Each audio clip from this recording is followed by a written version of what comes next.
간호사님, 오늘도 그 여의사 선생님이 오실까요? 74세의 박동만이 침대에 기대어 앉아 창밖을 바라보며 물었습니다. 국립병원 3층 병동의 4인실 그곳에서 벌써 2달째 홀로 투병 중이었죠. 당뇨 합병증으로 시작된 입원이 폐렴까지 겹치면서 퇴원은 계속 미뤄지고 있었습니다. 간호사가 체온계를 확인하며 고개를 끄덕였어요. 박동만은 작은 안도감을 느꼈습니다. 지병과 고립된 생활 탓에 병문안 한 번 없는 나날을 보내던 중 그 여의사만이 유일한 위안이었거든요. 박동만의 하루는 단조로웠습니다. 새벽 5시에 눈을 뜨고 간호사가 가져다 주는 죽으로 끼니를 때우고 창밖의 가로수를 바라보며 시간을 보냈어요. 가족도 없고 친구도 없었죠. 젊은 시절 아내를 일찍 잃고 홀로 지낸 지 오래였습니다. 그런 그에게 매일 찾아오는 그 여의사는 마치 천사 같은 존재였어요. 오후 4시 정해진 시간이 되자 병실 문이 조용히 열렸습니다. 하는지 의사가 들어섰어요. 주치의도 아니고 병동 소속도 아니지만 매일 같은 시간에 나타나 검진과 상태 점검을 꼼꼼히 해주었습니다. 그녀의 나이는 30 중반쯤 되어 보였고 차분하고 정제된 태도로 일관했죠. 하는지는 말수가 적었어요. 늘 조용히 들어와서 필요한 검진만 하고 나갔습니다. 그런데도 박동만에게는 그녀의 존재만으로도 충분했어요. 누군가 자신을 신경 써준다는 사실 자체가 고마웠거든요. 박동만은 그녀가 청진기를 가슴에 대고 맥박을 재는 동안 가만히 누워 있었습니다. 그런데 그녀가 등을 돌려 차트를 기록할 때마다 목에 걸린 은색 체인에 작은 십자가 펜던트 하나가 눈에 들어왔어요. 병실의 형광등 불빛 아래에서 그 펜던트는 오래된 은빛의 거칠음과 함께 이상하리만치 눈에 밟혔습니다. 펜던트의 크기는 새끼손가락 마디 정도였어요. 단순한 십자가 모양이었지만 세월의 흔적이 묻어 있는 듯 표면이 살짝 거칠어 보였습니다. 그것이 흔들릴 때마다 박동만의 시선이 자연스럽게 따라갔어요. 뭔가 낯익은 느낌이었는데 정확히 무엇인지는 알 수 없었습니다. 마치 오래전 잃어버린 무언가를 다시 본 듯한 기분이었어요. 가슴 한편이 묘하게 답답해지면서 동시에 그리움 같은 감정이 밀려왔습니다. 하지만 왜 그런 감정이 드는지는 스스로도 이해할 수 없었죠. 하는지가 진료를 마치고 병실을 나서려 할 때 박동만은 잠깐 망설이다가 입을 열었습니다. 선생님, 혹시 그 목걸이가... 하지만 그녀는 이미 문을 닫고 나간 뒤였어요. 박동만은 천장을 바라보며 깊은 한숨을 내쉬었습니다. 그 작은 십자가 펜던트가 자꾸만 머릿속에 맴돌았거든요. 무언가 중요한 기억의 실마리가 그 안에 숨어 있는 것 같았지만 아직은 그것이 무엇인지 명확하지 않았어요. 다음 날도 하는지는 정확히 오후 4시에 나타났습니다. 박동만은 그녀를 기다리며 하루 종일 시계만 바라보고 있었어요. 어제부터 계속 마음에 걸리던 그 십자가 펜던트 때문이었습니다. 무언가 중요한 기억의 실마리가 그 안에 숨어 있는 것 같았지만 아직은 그것이 무엇인지 명확하지 않았거든요. 하는지가 병실에 들어서자 박동만은 평소보다 더 유심히 그녀를 관찰했어요. 그녀의 움직임 하나하나, 표정의 변화, 그리고 무엇보다 목에 걸린 그 펜던트를 놓치지 않으려 했습니다. 진료는 늘 조용했고 대화 없이 끝났죠. 그녀는 과할 정도로 정제된 태도로 일관했어요. 혈압을 재고 청진기로 심장 소리를 들으며 하는지는 여전히 말이 없었습니다. 하지만 박동만은 그녀에게서 어떤 감정의 냄새를 느끼고 있었어요. 마치 무언가를 참고 있는 듯한 억눌린 감정 같은 것 말입니다. 그녀의 손길은 부드러웠지만 어딘가 조심스러웠고 눈빛에는 말로 표현할 수 없는 복잡한 감정이 스쳐 지나갔어요. 특히 그녀가 박동만의 손목을 잡고 맥박을 재는 순간 잠깐 손이 떨리는 것을 느꼈습니다. 너무 미세해서 다른 사람은 눈치채지 못했겠지만 박동만은 분명히 느꼈어요. 왜 이 젊은 의사가 자신을 대할 때 그런 감정을 보이는지 궁금했습니다.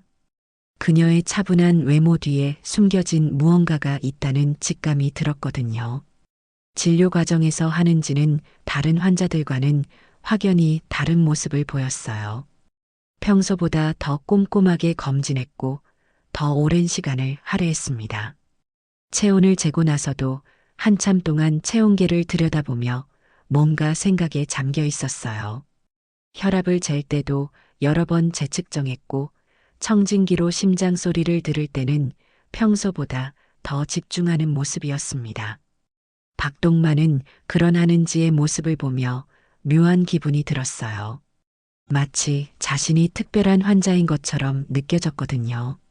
하지만 왜 그런지는 알 수 없었습니다. 그저 그녀의 시선이 자신에게 머무를 때마다 가슴 한편이 따뜻해지는 느낌이었어요. 진료가 끝나고 하는지가 차트를 정리하며 등을 돌렸을 때 다시 그 십자가 펜던트가 시야에 들어왔어요. 어제보다 더 선명하게 보였습니다. 은빛 체인 끝에 매달린 작은 십자가는 그녀의 움직임에 따라 살짝살짝 흔들렸고 그때마다 병실의 형광등 빛을 받아 반짝였어요. 박동만의 가슴이 쿵하고 내려앉는 느낌이었습니다. 그건 단순한 호기심이 아니었어요. 마치 오래전 잃어버린 소중한 무언가를 다시 찾은 듯한 그런 절절한 그리움 같은 감정이었습니다. 하지만 여전히 그 이유를 명확히 알 수는 없었죠.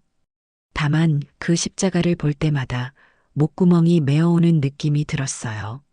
하는지가 병실을 나서려 할 때 박동만은 용기를 내어 다시 말을 걸어보았습니다. 선생님, 저 궁금한 게 있는데요. 하는지가 문 앞에서 잠깐 멈춰 섰어요.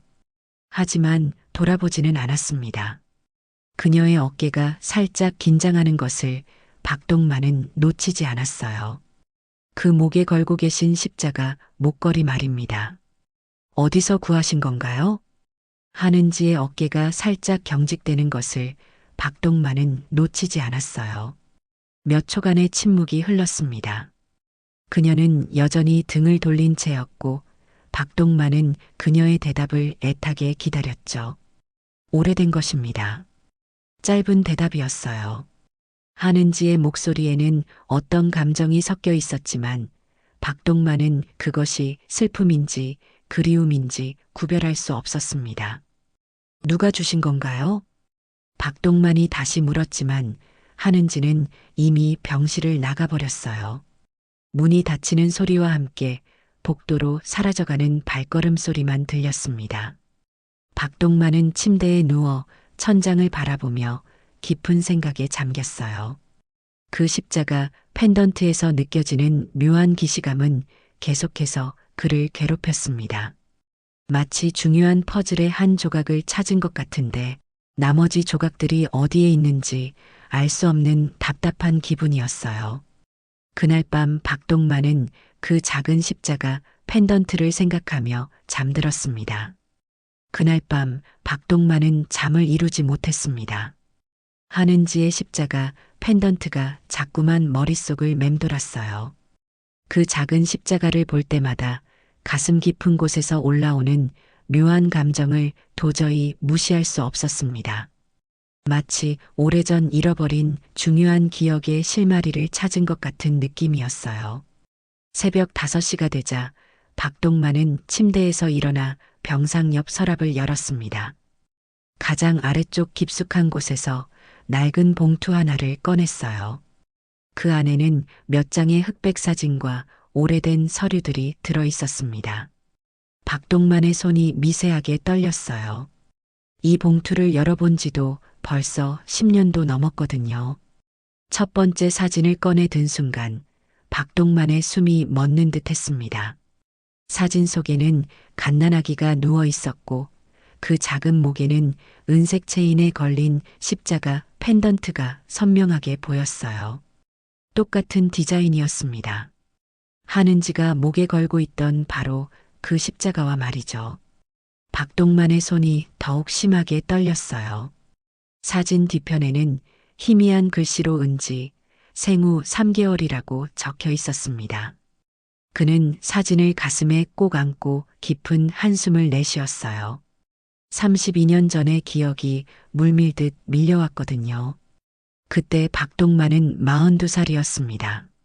아내와 함께 어린 딸을 키우며 소박하지만 행복한 나날을 보내고 있었어요. 하지만 아내가 갑작스런 암 진단을 받고 투병 생활을 시작하면서 모든 것이 무너져 버렸습니다. 치료비로 인해 가정 경제는 파탄났고 결국 아내는 딸이 돌이 막 지났을 때 세상을 떠났어요. 홀로 남겨진 박동만은 어린 딸을 키워야 했지만 경제적으로 너무나 어려웠습니다. 공장에서 하루 종일 일해도 생활비조차 부족했거든요. 더구나 어린아이를 돌볼 시간도 없었어요. 보육원에 맡기려 해도 대기가 너무 길었고 개인 보육시설은 비용이 감당할 수 없을 정도였습니다. 고민 끝에 박동만은 눈물을 삼키며 가장 힘든 결정을 내려야 했습니다. 사랑하는 딸을 해외 입양을 보내기로 한 거예요. 그 아이가 더 나은 환경에서 자랄 수 있기를 바라는 마음이었지만 부모로서는 가슴이 찢어지는 고통이었습니다. 입양 보내기 전날 밤 박동만은 자신이 가진 유일한 귀중품을 꺼냈어요. 돌아가신 아내가 결혼할 때 선물로 준 작은 십자가 목걸이였습니다. 그는 그것을 갓난 딸의 목에 걸어주며 마지막 작별 인사를 했어요. 은지야, 아빠가 너를 지켜주지 못해서 미안하다. 이 십자가가 너를 대신 지켜줄 거야. 언젠가 다시 만날 수 있을 거라고 아빠는 믿는다. 그날의 기억이 너무나 생생했습니다.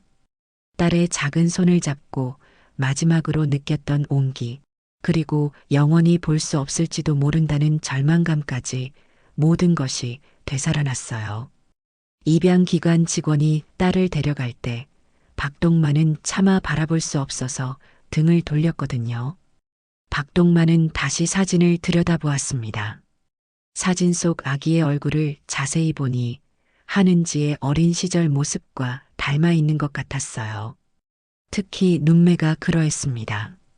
또렷하고 의지가 강해 보이는 그 눈은 분명히 하는지의 눈과 같았어요.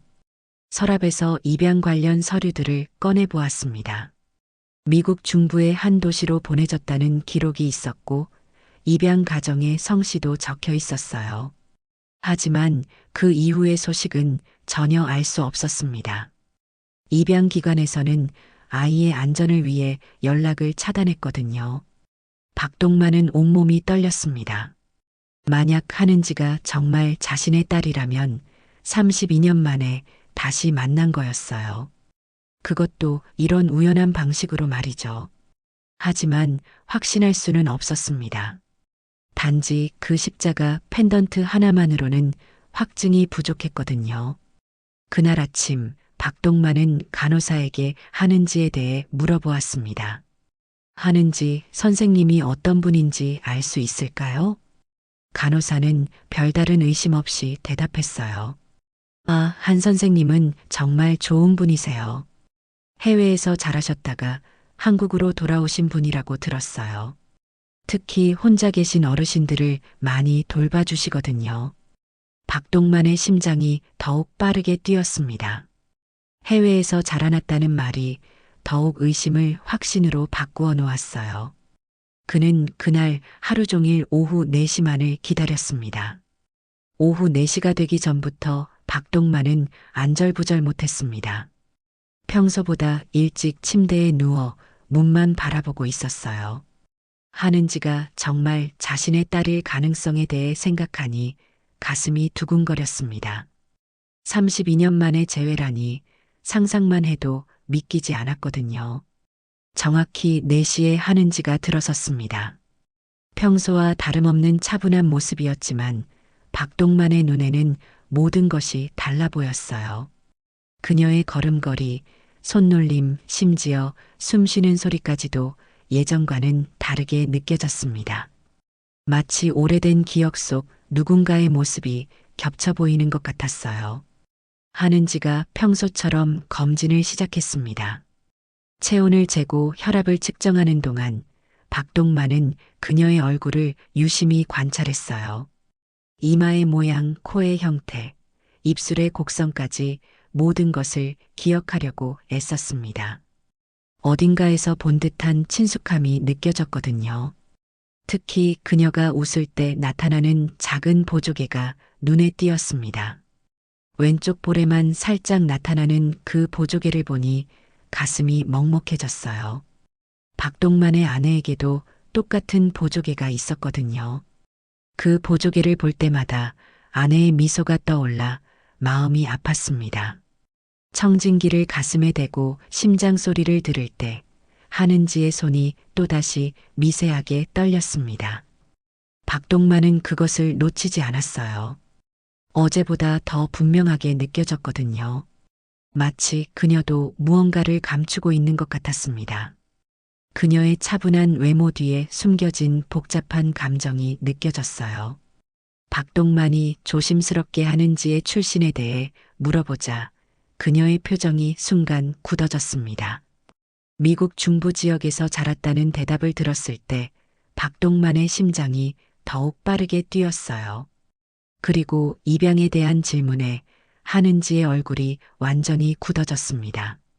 펜을 든 손이 떨렸고 차트에 적던 글씨도 중단되었어요.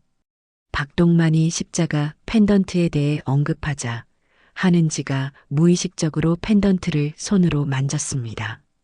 그 순간 그녀의 눈에 묘한 감정이 스쳤어요. 어릴 때부터 가지고 있던 것이라고 했지만 누가 준 것인지는 기억나지 않는다고 했습니다. 하지만 하는지의 목소리에는 거짓말하고 있다는 느낌이 들었어요. 그날 저녁 박동만은 병원 전산실을 찾아갔습니다. 개인적인 이유로 하는지에 대해 알고 싶다고 부탁했어요. 직원이 컴퓨터를 확인해 보니 하는지의 기본 정보가 나타났습니다. 32세, 미국 중부 출생, 해외 임양 후 파양 기록, 국내 보호소 수용 이력, 국가 장학금으로 의대 진학까지 모든 정보가 박동만의 추측과 일치했어요. 가장 충격적인 것은 보호자 정보란이었습니다. 흐릿하게 남겨진 이름이 있다가 가림 처리된 흔적이 있었는데 그 이름이 바로 박동만이었어요. 자신의 이름이 거기에 적혀 있다는 사실에 박동만은 온몸에 소름이 돋았습니다. 컴퓨터 화면 앞에서 박동만은 오래도록 눈을 떼지 못했어요. 그녀의 존재가 지금껏 자신의 삶 어디에 숨어 있었는지 퍼즐이 맞춰지는 순간이었습니다. 하는지는 분명히 자신의 딸이었고 그녀도 그 사실을 알고 있었던 거예요. 파양 기록이라는 단어가 특히 가슴을 찔렀습니다. 미국에서 입양된 후 다시 버려졌다는 뜻이었거든요. 자신이 보낸 딸이 이국 땅에서 또 다른 고통을 겪었다는 생각에 박동만은 눈물이 났어요. 그 어린 나이에 얼마나 힘들었을까 싶어 마음이 무너졌습니다. 국내 보호소 기록을 보니 더욱 마음이 아팠어요. 결국 한국으로 돌아와서도 혼자 자라야 했다는 뜻이었거든요. 국가 장학금으로 의대에 진학했다는 것은 그녀가 얼마나 열심히 살아왔는지를 보여주었습니다. 모든 것을 혼자 해내야 했던 그 힘든 시간들이 눈에 선했어요. 박동만은 전산실을 나와 복도를 천천히 걸었습니다. 32년 전 입양을 보낼 때의 그 절망감이 다시 밀려왔어요. 하지만 이제는 그때와는 다른 감정이었습니다. 딸이 살아있고 의사가 되어 자신을 돌봐주고 있다는 기적 같은 현실 때문이었죠. 다음 날 오후 하는지는 평소처럼 병실에 들어섰습니다. 하지만 박동만은 어제와는 완전히 다른 마음으로 그녀를 맞이했어요. 이제 그녀가 누구인지 알고 있었거든요. 자신의 딸 32년 전 눈물을 삼키며 보내야 했던 그 작은 아기가 바로 눈앞에 서 있었습니다. 박동만은 아무 말 없이 그녀의 손놀림을 느끼며 누워 있었어요. 체온을 재는 그녀의 손길이 어제보다 더 따뜻하게 느껴졌습니다. 청진기가 가슴에 닿을 때마다 심장이 빠르게 뛰었지만 그것은 병 때문이 아니었어요. 자신의 딸이 직접 돌봐주고 있다는 감격 때문이었습니다. 눈을 뜨지 않은 채 하는지의 발소리와 숨소리를 기억하려 했어요. 그녀가 차트를 넘기는 소리, 펜으로 기록하는 소리, 심지어 작은 한숨 소리까지도 놓치고 싶지 않았습니다. 이 모든 것이 너무나 소중하게 느껴졌거든요. 하는지가 혈압을 재면서 박동만의 팔을 만질 때 그는 마음속으로 수없이 많은 말을 했어요. 미안하다는 말, 고맙다는 말, 사랑한다는 말까지. 하지만 입으로는 한마디도 낼 수 없었습니다. 어떻게 시작해야 할지, 무엇부터 말해야 할지 알 수 없었거든요. 그녀의 손끝이 닿을 때마다 박동만은 심장이 조용히 쿵 내려앉는 감각을 느꼈습니다. 그것은 그리움이었고 후회였고 동시에 감사함이었어요. 이렇게라도 다시 만날 수 있게 해준 운명에 대한 감사였습니다. 하는지도 평소와는 다른 모습이었어요. 더욱 조심스럽게 진료했고 더 오랜 시간을 할애했습니다. 마치 무언가를 확인하려는 듯한 눈빛이었어요. 박동만의 얼굴을 유심히 관찰하기도 했고 가끔은 시선이 마주치면 급히 고개를 돌리기도 했습니다. 특히 그녀가 박동만의 손을 잡고 맥박을 재는 순간이 길어졌어요. 보통은 10초 정도면 끝나는 일인데 그날은 거의 1분 가까이 손을 잡고 있었습니다. 하는지의 손이 미세하게 떨리는 것을 박동만은 분명히 느꼈어요. 진료가 끝나고 하는지가 병실 문을 향해 걸어갈 때 박동만은 마지막으로 그녀의 뒷모습을 천천히 응시했습니다. 목에 걸린 십자가 펜던트가 그녀의 걸음에 맞춰 살짝살짝 흔들렸어요. 그 펜던트 안에 담긴 32년의 시간이 느껴졌습니다. 박동만은 그 순간 복잡한 감정에 휩싸였어요. 확신은 후회로 바뀌고 후회는 두려움으로 번졌습니다. 과연 자신이 그녀에게 진실을 말해도 되는 것일까 하는 두려움이었어요. 그녀의 인생에 또다시 혼란을 가져다 주는 것은 아닐까 하는 걱정이 앞섰습니다. 하는지가 어떤 마음으로 자신을 돌보고 있는지도 궁금했어요. 정말 그냥 환자로서 돌봐주는 것인지 아니면 무언가 다른 이유가 있는 것인지 알 수가 없었습니다. 만약 그녀가 자신을 아버지로 인정하지 않는다면 어떻게 해야 할지 막막했어요. 그날 밤 박동만은 잠들지 못하고 천장만 바라봤습니다. 32년 전 그 마지막 밤이 계속 떠올랐어요. 갓난 딸을 품에 안고 십자가 목걸이를 걸어주던 그 순간, 영원히 작별한다고 생각했던 그 절망적인 순간들이 생생하게 되살아났습니다.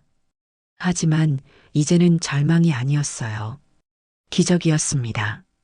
딸이 훌륭하게 자라서 의사가 되었고 이렇게 자신 곁에 있다는 것이 꿈만 같았거든요. 비록 늦었지만 다시 만날 수 있게 된 것만으로도 충분히 감사했습니다. 아침이 되자 박동만은 결심했어요. 더 이상 숨기고 있을 수는 없다고 생각했습니다. 하지만 어떻게 접근해야 할지는 여전히 고민이었어요. 갑작스럽게 진실을 말하면 하는지가 충격을 받을 것 같았거든요. 그는 서랍에서 다시 그 오래된 사진을 꺼냈습니다. 갓난딸의 모습이 담긴 그 소중한 사진을 하는지에게 보여주면 모든 것이 명확해질 거라고 생각했어요. 오늘 오후 4시 그녀가 오면 용기를 내어 이야기해 보기로 마음먹었습니다. 그날 밤 박동만의 병상 위에 작은 봉투 하나가 놓여 있었습니다. 저녁 시간이 지나고 간호사들의 순찰이 끝난 깊은 밤이었어요. 누가 언제 두고 갔는지 알 수 없었지만 그 봉투는 마치 하늘에서 떨어진 것처럼 조용히 거기에 있었습니다. 박동만은 봉투를 발견했을 때 심장이 크게 뛰었어요. 봉투 겉면에는 아무런 표시도 없었지만 왠지 중요한 것이 들어있을 것 같은 예감이 들었거든요. 손이 떨리는 것을 느끼며 조심스럽게 봉투를 열어보았습니다. 안에서 나온 것은 여러 장의 서류와 사진들이었어요. 첫 번째 서류는 과거 입양 당시 작성된 가정동의서 사본이었습니다. 32년 전 자신이 서명했던 바로 그 서류였어요. 자신의 서명이 희미하게 남아있는 것을 보니 가슴이 먹먹해졌습니다. 두 번째는 성씨 변경 관련 서류였어요. 원래 박은지였던 이름이 미국 입양 후 현지 성씨로 바뀌었다가 파양 후 한국으로 돌아올 때 한은지로 재변경된 기록이 담겨 있었습니다. 보호소에서 새로운 정체성을 부여받은 것이었어요. 박동만은 딸이 이름마저 잃어버려야 했다는 사실에 더욱 마음이 아팠습니다. 세 번째는 보호소 시절의 생활 기록이었어요. 한은지가 미국에서 파양된 후 한국으로 돌아와 보호소에서 지냈던 기간의 기록들이었습니다. 어린 나이에 혼자 견뎌야 했던 외로움과 고통이 글자 하나하나에 배어 있는 것 같았어요. 박동만은 그 기록들을 읽으며 눈물이 났습니다. 마지막에는 한은지의 의대 졸업사진이 들어 있었어요. 의사 가운을 입고 환하게 웃고 있는 그녀의 모습이었습니다. 목에는 여전히 그 십자가 펜던트가 걸려 있었어요. 사진 뒤편에는 작은 글씨로 메모가 적혀 있었습니다. 이 십자가를 준 사람을 찾고 있습니다. 박동만은 그 한 줄의 메모를 보며 온몸이 떨렸어요.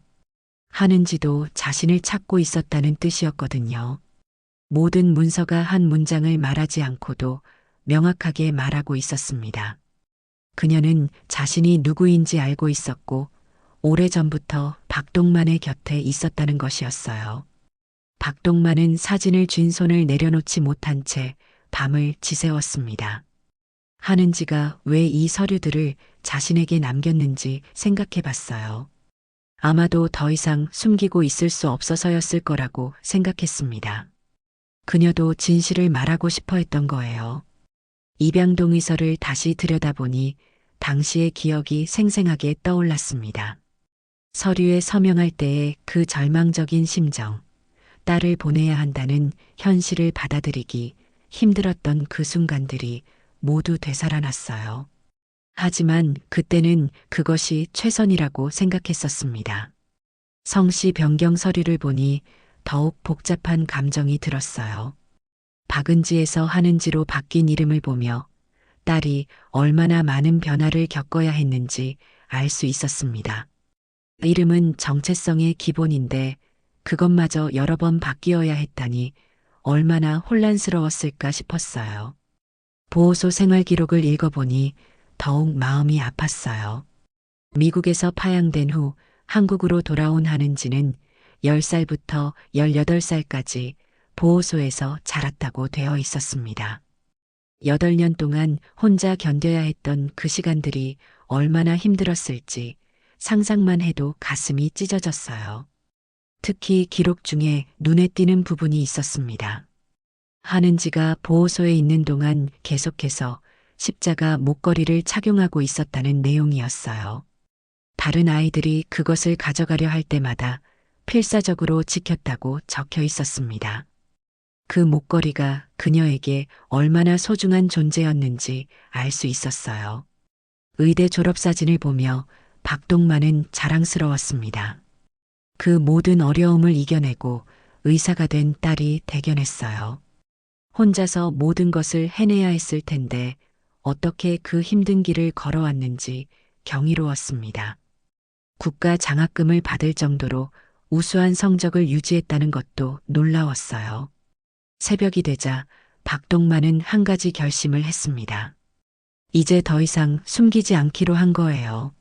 한은지가 먼저 손을 내밀었으니 자신도 용기를 내어 진실을 말해야 한다고 생각했습니다. 오늘 오후 그녀가 오면 모든 것을 털어놓기로 마음먹었어요. 서류들을 다시 봉투에 넣으며 박동만은 깊은 한숨을 쉬었습니다. 32년 만의 재회가 이렇게 조용하고 은밀한 방식으로 이루어질 줄은 몰랐어요. 하지만 어떤 방식이든 상관없었습니다. 중요한 것은 딸을 다시 만났다는 사실 자체였거든요. 그러나 박동만이 모든 것을 털어놓으려던 계획은 실현되지 못했습니다. 새벽부터 시작된 고열과 호흡곤란으로 그의 상태가 급격히 악화되었거든요. 간호사들이 부산하게 움직였고 응급처치가 이어졌습니다. 박동만은 의식이 흐릿해지면서 말을 제대로 할 수 없게 되었어요. 오후 4시가 되어도 하는지는 오지 않았습니다.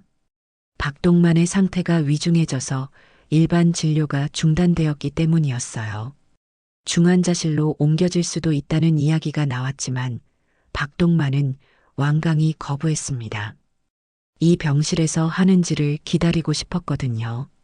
며칠이 지나면서 박동만의 의식은 점점 더 희미해졌습니다. 간혹 깨어나는 순간에도 목소리를 제대로 낼 수 없었어요. 폐렴이 악화되면서 호흡 자체가 힘들어졌고 말을 하려고 하면 심한 기침만 나왔습니다. 그는 자신에게 남은 시간이 많지 않다는 것을 본능적으로 알고 있었어요. 하는지는 박동만의 상태가 악화된 후에도 매일 찾아왔습니다. 하지만 이제는 환자와 의사의 관계가 아니라 중환자를 지켜보는 의사의 모습이었어요. 그녀의 얼굴에는 깊은 걱정이 드리워져 있었고 평소보다 더 오랜 시간을 박동만 곁에서 보냈습니다.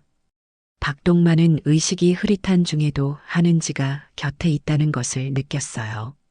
그녀의 체온, 숨소리, 그리고 십자가 펜던트가 흔들리는 소리까지도 들렸습니다. 하지만 말로 표현할 수 없는 답답함이 그를 괴롭혔어요. 전하고 싶은 말이 너무나 많았는데 목소리가 나오지 않았거든요. 어느 날 오후 박동만은 간신히 의식을 되찾았습니다. 하는지가 옆에서 차트를 보고 있는 것이 보였어요. 그는 떨리는 손으로 그녀의 소매를 잡아당겼습니다. 하는지가 놀라며 고개를 돌렸어요. 박동만이 간신히 입술을 움직여 무언가 말하려고 했지만 소리가 나오지 않았습니다.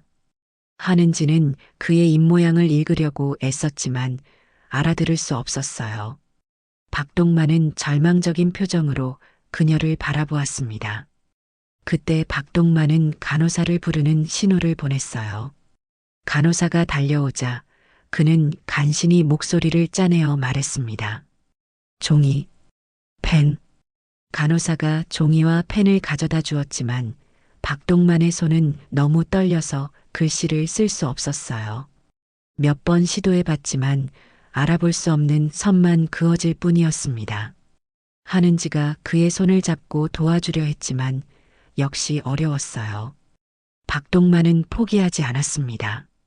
간호사에게 부탁해서 편지를 대신 써달라고 했어요. 그는 한 글자 한 글자 천천히 말했고 간호사가 받아 적었습니다. 숨이 차서 중간중간 멈춰야 했지만 끝까지 포기하지 않았어요. 편지는 짧았지만 진심이 담겨 있었습니다. 그 안에는 32년 동안 하지 못했던 말들이 압축되어 있었어요. 사과의 말, 자랑스럽다는 말, 그리고 사랑한다는 말까지 모든 것이 들어 있었습니다. 편지의 마지막 부분에는 특별한 문장이 적혀 있었어요. 그 펜던트를 아직도 하고 있구나. 이 문장을 말할 때 박동만의 눈에서 눈물이 흘렀습니다. 간호사도 모르게 눈시울이 붉어졌어요. 그 짧은 문장 안에 담긴 아버지의 마음이 느껴졌거든요. 편지를 다 쓰고 나자 박동만은 간호사에게 하는지에게 전달해달라고 부탁했습니다. 그리고 혹시 자신이 깨어나지 못하더라도 꼭 전해달라고 당부했어요. 간호사는 고개를 끄덕이며 약속했습니다. 그날 밤 박동만의 상태는 더욱 악화되었어요. 호흡이 불규칙해졌고 의식을 잃는 시간이 길어졌습니다. 의료진들이 최선을 다했지만 그의 몸은 이미 한계에 다다른 상태였어요. 다음 날 새벽 박동만은 조용히 눈을 감았습니다. 마지막 순간까지 하는지의 십자가 펜던트를 생각하며 세상을 떠났어요. 그의 얼굴에는 평화로운 미소가 떠올라 있었습니다.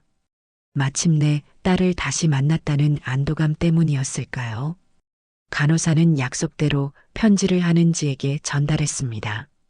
그 편지가 박동만이 남긴 마지막 메시지였어요. 32년 동안 말하지 못했던 아버지의 마음이 담긴 소중한 유언이었습니다. 장례식이 끝나고 하는지는 홀로 병원 뒤편 벤치에 앉아 있었습니다. 가을 저녁에 차가운 바람이 불어왔지만 그녀는 움직이지 않았어요. 하얀 가운을 벗고 평상복을 입은 모습이었지만 여전히 목에는 그 십자가 펜던트가 걸려 있었습니다. 손에는 박동만이 남긴 편지가 들려 있었어요. 이미 수십 번도 넘게 읽었지만 또다시 펼쳐보았습니다.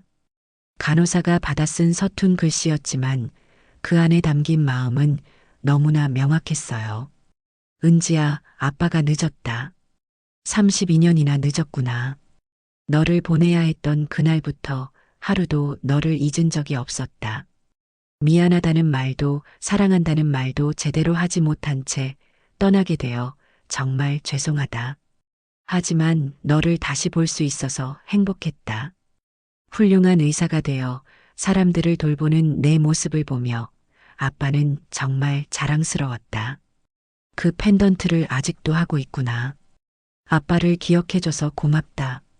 편지를 읽을 때마다 하는지의 가슴은 복잡한 감정으로 가득 찼어요. 원망도 있었고 그리움도 있었고 동시에 안도감도 있었습니다. 32년 동안 찾아 헤맸던 그 사람이 바로 곁에 있었다는 사실이 아직도 믿기지 않았거든요. 하는지는 하얀 가운 안쪽에서 십자가 펜던트를 꺼내 손에 쥐었습니다. 오래된 은빛 십자가는 그녀의 체온을 받아 따뜻해졌어요. 어린 시절부터 지금까지 단 한 번도 목에서 떼어본 적이 없는 소중한 물건이었습니다. 미국에서 파양되어 한국으로 돌아왔을 때도, 보호소에서 힘든 시절을 보낼 때도, 의대 입학 시험을 준비할 때도 이 펜던트가 그녀와 함께였어요. 다른 모든 것을 잃었지만 이것만은 절대 잃고 싶지 않았거든요. 이것이 자신의 정체성을 증명하는 유일한 증거였으니까요. 하는지는 펜던트 뒷면을 천천히 펼쳐보았습니다. 그 안쪽에는 작은 글씨로 새겨진 문장이 있었어요. 세월이 흘러 희미해졌지만 여전히 읽을 수 있었습니다. 보고 싶은 내 딸. 이 문장을 발견한 것은 대학생이 되어서였어요. 그때까지는 몰랐던 비밀이었습니다. 펜던트 안쪽에 숨겨진 이 메시지를 보고 하는지는 자신을 버린 사람이 누군지 찾기 시작했어요. 의대에 진학한 후에는 더욱 적극적으로 수소문했습니다. 병원에서 일하면서 입양 관련 기록들을 찾아보던 중 우연히 박동만이라는 이름을 발견했어요.